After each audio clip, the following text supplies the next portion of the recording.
Syarat pertama, kalau ingin mendapatkan surga Firdaus tadi, dan kebahagiaannya diturunkan ke bumi, dibawa sampai mati, masuk ke alam kubur lebih bahagia lagi, maka amalan pertama untuk melatih menguatkan iman itu, coba berlatih untuk menunaikan sholat dengan khusyuk.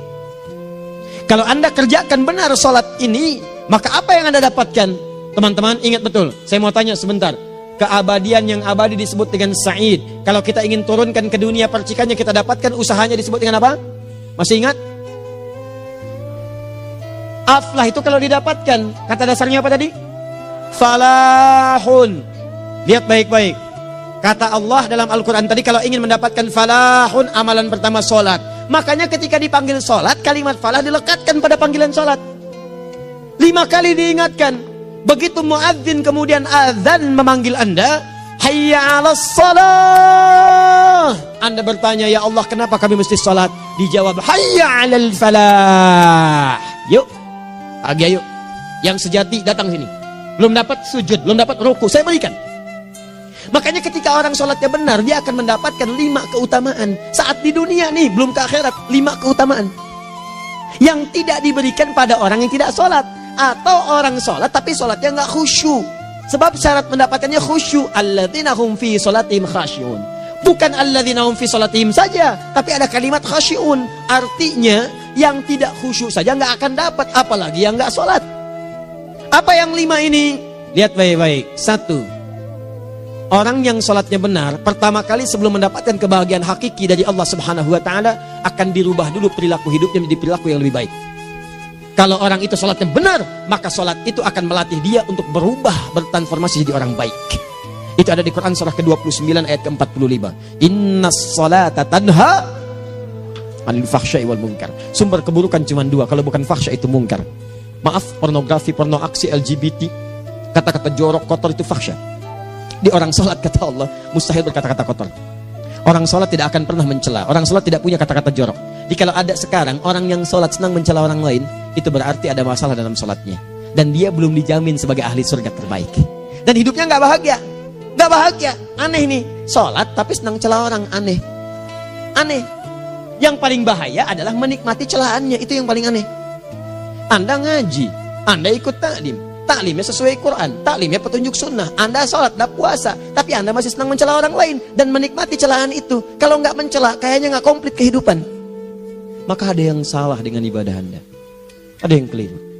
Karena mustahil taat bertemu dengan maksiat. Itu mustahil. Mungkar, keburukan yang diingkari oleh hati. Sumbernya nafsu perut dengan akal. Bohong, mencuri, menipu, membunuh, merampok, membegal, mabuk dan sebagainya. Itu namanya mungkar. Orang sholat gak mungkin mengerjakan mungkar. Jadi kalau sholat kita benar, cukuplah Anda sholat, maka Anda akan jadi orang baik. Makanya kata Nabi, Anda punya anak dari kecil ajarin sholat. Sholat, kalau naik jadi balik, kerjakan terus. Kasih pelajaran membuat dia mengerti. Kalau masih susah, berikan pelajaran. Ini sering diterjemahkan dengan memukul. Mukul di Arab beda dengan konteks mukul sekarang. Mukul di Arab tuh ngasih pelajaran supaya ngerti. Anda bisa terjemahkan dengan konteks lain. Uang jajannya tahan, yang kesukaannya simpan dulu. Bisa dengan konteks kekinian. Tapi poinnya, kenapa anak Anda dari kecil ajarin sholat, sampai kenalkan dengan masjid, ajari 3 tahun bawa ke masjid, kenalkan dengan masjid. Gak ada masalah lari-lari itu sebelum waktu sholat. Kenalkan dulu. Dulu orang-orang tuh begitu, sebelum waktunya dikenalkan, jalan, begitu lari, biarin dulu. Setelah itu diberi pengertian. Nah, ini bukan tempat berlari, yang berlari di sana nanti, yang di sini nanti akan ada orang-orang baik semuanya. Terus anda lihat berbaris, baris rapi. Kalau pengen baik ikutan baris nanti. Terus nanti ada yang mimpin di depan, namanya imam. Imam itu siapa ya? Tetangga kita bukan yang Pak Imam, bukan. Kalau tetangga kita namanya Imam S. Arifin. Kalau yang ini imam sholat namanya. Imam sholat itu nanti akan pimpin menyembah Allah. Allah siapa ya? Allah itulah yang memberikan ayah rizki. Allah itu yang memberikan ayah rizki sehingga bisa beli tobot buat kakak, beli robokar poli. Ini yang poli, ini yang embers, ini yang heli. Ini dulu kakak semuanya tuh. Yang kasih Allah. Nanti kalau kakak bagus bisa ikut rapi di sini. Allah akan senang, akan ditambah lagi oleh Allah. Oh begitu ya. Datang, begitu caranya. Ini bukannya waktu sholat belum dikenalin tadi bawanya main-main di masjid. Bahkan ada yang agak repot lagi, di rumahnya susah diatur, dibilang, kamu ini susah diatur, main sana ke masjid, disuruh main, ya main di masjid. Yang salah bukan anaknya, orang tuanya. Apa rahasianya anak itu disuruh ke masjid, suruh sholat? Rahasianya, begitu anak itu sholat dengan baik, maka dia akan tumbuh jadi anak baik di kemudian hari. Itu maksudnya. Nah, sekarang saya agak bingung ini, pendidikan TK sekarang salah sih? Enggak, cuma saya agak bingung mikirnya. Ini anak belum diajarin sholat, udah diajarin manasik. Itu bagaimana cara berpikirnya Ferguson? Agak repot saya mikirnya tuh. Ya. Walaupun salah sih enggak, cuma saya bingung gitu. Kenapa nggak dikerjakan tahap yang pertama dulu? Tangga itu kan berurutan. Nggak bisa Anda lompat langsung ke 5. Kan 1, 2 belum terlewati. Jelas ya? Ah, ini gambarannya. Sholat nih. 1 pasti baik. Ini kalau sekarang sholat, lisan belum baik, mata belum baik, sampai ke kaki, berarti ada yang salah sholatnya tuh. Ada yang nggak tepat. Tangan sembarangan, snack orang ngambil. Awas. Tuh sendal orang, mau wudhu nggak ada sendal, pakai sendal orang. Udah bilang belum? Kehujanan pakai payung orang. Udah bilang belum? Ya kan gampang Ustaz. Ini kan juga mungkin diikhlaskan karena Allah. Ya ikhlas, cuman pakainya belum minjam. Bagaimana kalau sedang pegang payung itu keluar, Anda meninggal? Coba mikirin ke situ. Coba ke kantor. Kalau didorong proyek yang nggak jelas, minta tanda tangan, pikirin dulu bagaimana kalau meninggal. Kemarin saya sama teman-teman artis saya katakan begini, Anda ya, kalau Anda mengaji dengan saya, jangan pernah menerima peran maksiat. Walaupun itu sekedar adegan, tapi itu maksiat. Kalau bayangkan ketika Anda memerankan itu, Anda diwafatkan oleh Allah Subhanahu Wa Taala. Maka demi Allah saya katakan tidak ada faedahnya Anda ngaji sekarang, ngaji besok. Ketika Anda menerima peran itu, Anda wafat dalam keadaan bermaksiat di hadapan Allah Subhanahu Wa Taala. Maka saya pun katakan pada Anda, ayo belajar yang betul. Pahami, bangun sholat, belajar, dalami seperti orang tua kita dulu. Tinggalkan nyontek, budaya yang gak jelas. Rasakan ketika nyontek Anda wafat. Apa yang Anda dapatkan? Di Libya itu, kalau nyontek, di Libya ya, ini saya pernah sekolah di Libya nih. Itu kalau nyontek, dibiarin aja dulu. Dan rekornya 100% ketahuan. Begitu sudah selesai, cuma jeda 2 jam, langsung ada panggilan. Si Fulan silahkan datang ke kantor. Apa yang disediakan di kantor sudah siap. Anda diberi waktu 2 jam dari sekarang, siapkan beres-beres koper Anda. Di sini tertulis Anda akan pulang. Tiketnya sudah lengkap, dikawal 2 orang. Dituliskan di situ anak ini nyontek gak boleh kembali ke sini. Libya. Gak ada zero tolerance bagi yang seperti itu. Keluar. Kami gak terima di sini. Harusnya begitu. Gak ada faedahnya. Yang kita butuhkan amalan dari ilmu, bukan nilai-nilai itu sementara. Gak ada. Sudah. Nah ini akhirnya begini kualitasnya nih. Tertulis di ijazahnya bagus, cum laude, IPK-nya 4, tapi nggak ada aplikasinya. Yang pintar banyak, kita butuh yang baik, pintar yang baik. Sekarang yang pintar banyak, kepintarannya dipakai untuk nipu orang. Itu yang bahaya. Ahli hukum banyak yang dihukum. Ahli ekonomi tidak bisa mengangkat perekonomian. Apa yang salah? Apa yang salah? Ini yang jadi persoalan. Tapi dasar manusia, begitu di sidang mulai pakai peci, pakai baju koko, pakai tasbih, ada yang pakai kerudung. Luar biasa. Nih 2. Orang kalau sholatnya benar, Allah akan berikan ketenangan dalam jiwanya. Tenang hatinya. Jangankan musibah kecil, musibah paling besar pun tenang aja dia. Tenang, dia paham rumusnya. Allahu Akbar. Turun Quran. Surah ke-13 ayat ke-28. Ala bidzikrillahi tatmainnul. Yakinkan pada dirimu, zikir kepada Allah membuat hati tenang. Di antara turunan zikir amalannya adalah sholat. Dari mana taunya? Quran surah ke-20 ayat ke-14. Innani anallahu la ilaha illa ana fa'budni wa aqimis salata lidzikri. Saya Allah, kata Allah ke Nabi Musa. Tidak ada Tuhan selain saya, sembah saya. Bagaimana menyembahmu ya Allah? Tunaikan salat sebagai zikir kepada saya, zikir. Nah, maka kalau Anda sedang tidak tenang, ayo ke masjid. Banyak zikir itu, baca Quran zikir. Quran surah 15 ayat 9. Inna nahnu nazzalna dzikra. Kami turunkan Al-Quran sebagai zikir. Jadi kalau Anda sedang baca Al-Quran, Anda sedang berzikir. Ibu kalau sedang gak tenang, Bu, gelisah, gak enak, gak usah mengeluh, apalagi bikin status gak karuan. Ibu wudhu, ambil mushaf baca. Begitu sedang baca ada ketenangan dalam jiwa. Berdoa, zikir. Kalau sedang gak tenang, besok ada proyek, doa dulu. Doa itu memberikan ketenangan. Makanya doa disebut dengan zikir. Quran surah ke-7 ayat 205. Wadhkur rabbaka fi nafsika tadarruan wa khifatan wa dunal jahri minal qaul. Ayo berzikir, minta kepada Allah dengan segenap jiwamu, mohon dengan penuh ketawaduan. nanti ketenangan diberikan. Menghafal Quran, baca itu zikir. Quran surah ke-54 ayat 17, 22, 32, 40. Walaqad yassarnal Qur'ana lidzikri fahal mim muddakir. Menyebut nama Allah, Al-Asmaul Husna itu zikir. Sedang ada persoalan, ya Allah, ya Allah, ya Allah, ya Rahman, ya Rahim, ya Malik, ya Qudus, ya Allah, ya Allah, ya Allah, ya Allah. Zikir. Dalilnya Quran surah kedua ayat 152. Fadhkuruni adzkurkum. Sebut namaku, zikir. Aku pun akan mengingatmu. Gimana menyebutnya? Ditafsir di Quran surah 17. Ayat keberapa? 110. Qulid Allah awid Rahman ayyamma tad'u falahul asmaul husna. Sebut nama Allah. Itu menenteramkan pada jiwa. Sedangkan sholat gabungan dari semua zikir tadi. Bukankah dalam sholat Anda baca Al-Quran? Bukankah dalam sholat Anda menghafal Al-Quran? Bukankah dalam sholat Anda berdoa? Bukankah dalam sholat Anda istighfar? Anda mohon digabungkan semua itu. Amalan sholat menggabungkan semua jenis zikir. Masa Anda nggak tenang juga? Makanya sholat, jangankan sholat ya, tempat sholat itu yang menenangkan. Tempat sholat, tempat paling tenang di muka bumi. Kalau nggak percaya silahkan ya, Anda sebelum masuk ke Istiqomah ini, begitu Anda masuk kan perasaannya beda kan? Lain. Silahkan cek, kalau cari ketenangan datang ke masjid. Masuk, wudhu masuk, sholat 2 rakaat tenang. Dekat kipas angin, saking tenangnya plek ngantuk tidur. Beneran, enak. Makanya saat Ramadan kalau orang pengen cari ketenangan, lihat di perusahaan-perusahaan penuh tuh musola pada tidur. Ya, mengamalkan hadis palsu. Ya, dia musoim ibadah, tidurnya orang puasa ibadah, hadis palsu. Nah, itu teman-teman. Itu gambarannya tiga. Orang yang salatnya khusyuk benar, itu dijamin langsung oleh Allah Subhanahu wa Ta'ala akan dimudahkan semua urusan hidupnya termasuk rezekinya. Ini yang saya katakan. Jadi saya katakan tadi, di akhirat ini, di surga, rezeki tinggal ngambil. Anda kalau benar sholatnya, itu langsung dijanjikan oleh Allah. Rezeki itu nggak perlu Anda banyak pikirkan. Ikhtiar sedikit, datang. Bahkan dari sisi yang tidak Anda duga. Apa dalilnya? Quran surah ke-65 ayat 2 dan 3. Ditafsir di Al-Baqarah ayat 2 dan 3. Wa may yattaqillaha yaj'al lahu makhraja.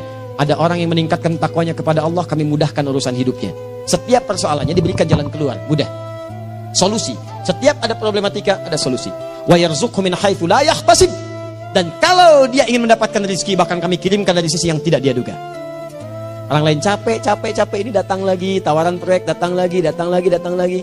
Utsman tuh Masya Allah, kayanya banyak. Tapi yang paling dirindukan bukan saat mendapatkan peningkatan omsetnya, yaitu saat dia mendapatkan waktu khusus dengan Allah untuk sholat. Malam hari sampai-sampainya sempat sholat tahajud sampai khatam Al-Quran.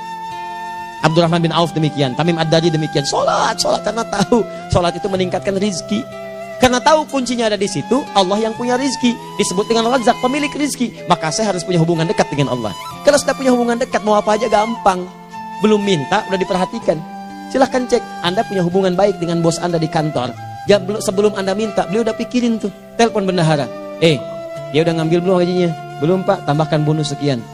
Kenapa? Karena dia mengawasi Anda. Allah maha tahu dibandingkan dengan bos Anda. Mendekat kepada Allah, semua diperhatikan oleh Allah. Siapa orang takwa itu? Kalimat takwa pertama di Al-Quran Al-Baqarah ayat 2, amalannya ayat 3. Dzalikal kitabu la raiba fihi hudal lil. Siapa mutakin itu ayat 3-nya? Alladzina yu'minuna bil ghaib wa yuqimunas shalah. Di gampang, kalau pengen mudah hidupnya gampang. Biaya nggak mahal, tenaga nggak banyak, tingkatkan takwa nih. Jadi kalau hidup Anda masih susah, di kantor champion, di rumah tangga bermasalah terus, atau sebaliknya, maka boleh jadi kalau gelar Anda tinggi, harta Anda banyak, tapi selalu punya masalah. Bukan Anda kurang hebat, bukan Anda kurang kedudukan, bukan Anda kurang kaya, Anda kurang takwa. Dan yang paling dahsyat, mungkin sholat Anda belum berkualitas. 4. Orang yang sholatnya benar, khusyuk dia. Bahkan saat sholat itu kalau dia minta, maka seketika doanya akan dikabulkan. Tanpa diskusi, langsung seketika. Contoh, Quran surah ketiga ayat 38-39. Demi Allah saya katakan, Nabi Zakaria punya masalahnya pelik. Sudah berumah tangga, istrinya divonis monopos, maaf bahkan mandul. Gak mungkin punya keturunan. Maka apa yang beliau kerjakan? Secara singkat beliau sholat. Begitu sholat minta kepada Allah. Hunalika da'a Zakaria rabbah. Di mihrab itu beliau bermohon kepada Allah. Bermohonnya sambil sholat. Qala rabbi habli min ladunka dzurriyyatan thayyibah innaka sami'ud du'a. Ya Allah, mereka katakan saya nggak mungkin punya keturunan. Sekarang saya ingin katakan, ya Allah, saya hanya minta darimu saja, saya nggak akan dengarkan mereka. Ya Allah, mohon Engkau maha mendengar, ya Allah. Maha mendengar doa saya. Kalau kepada yang maha mendengar aja nggak mengabulkan, kepada siapa lagi saya mesti minta? Apa yang terjadi? Fanadatul malaikatu wa huwa qa'imun yusalli fil mihrab. turun malaikat mengabarkan, sedangkan beliau masih sholat, belum selesai dalam sholatnya. Sholat khusyuk itu belum selesai sholat aja dikabulkan, doa sudah turun. Sholatnya belum selesai, doa sudah dikabulkan.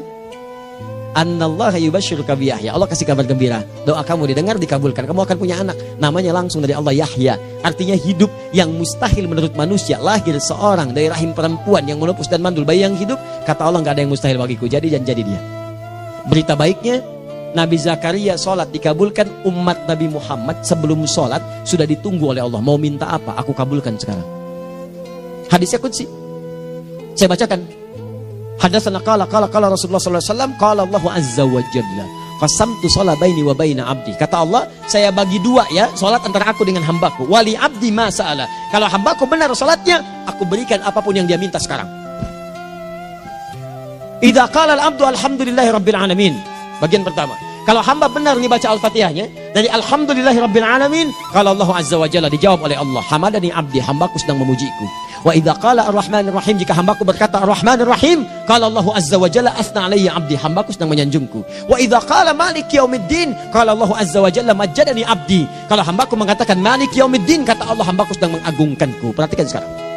Wa idza qala al-abdu iyyaka na'budu wa iyyaka nasta'in, jika hambaku berkata sekarang, ya Allah, kami sekarang ibadah, salat menyembahmu, dan kami sekarang sedang punya masalah, kami hanya minta tolong kepadamu ya Rabb. Apa jawabannya? Beda dengan sebelumnya. Kata Allah, hadza baini wa baina abdi, inilah perjanjian antara aku dengan hambaku. Wali abdi, kalau hambaku benar khusyuk salatnya sampai detik ini, baru sampai Al-Fatihah itu pun belum tuntas.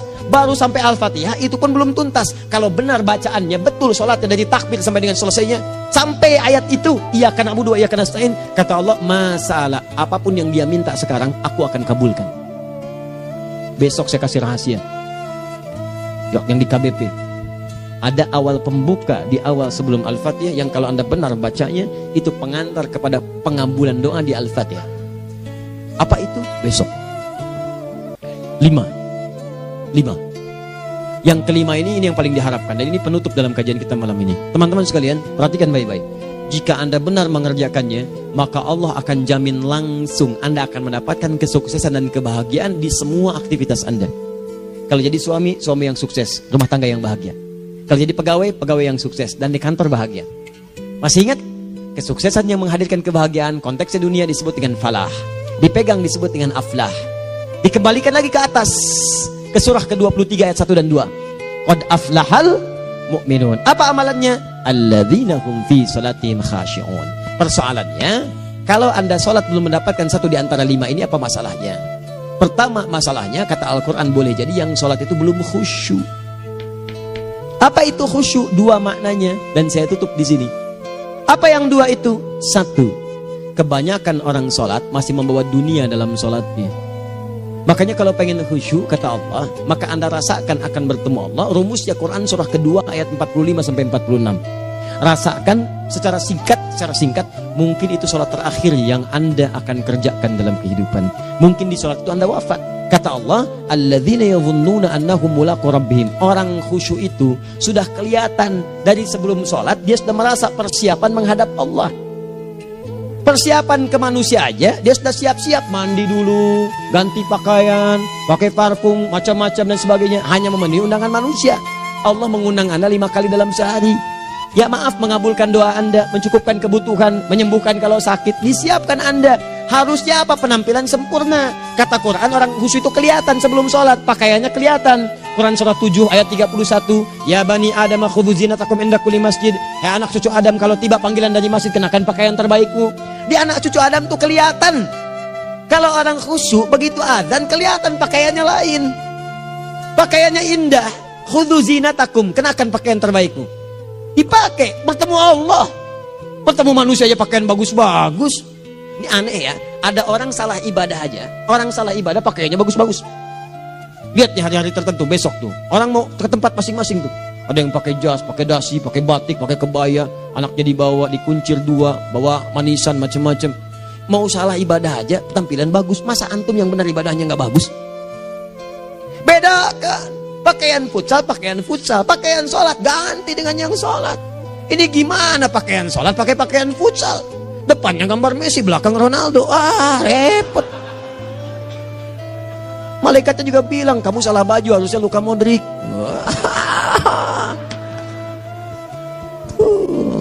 Apalah saya. Ayo mau tanya apa? Mourinho dipecat saya tahu.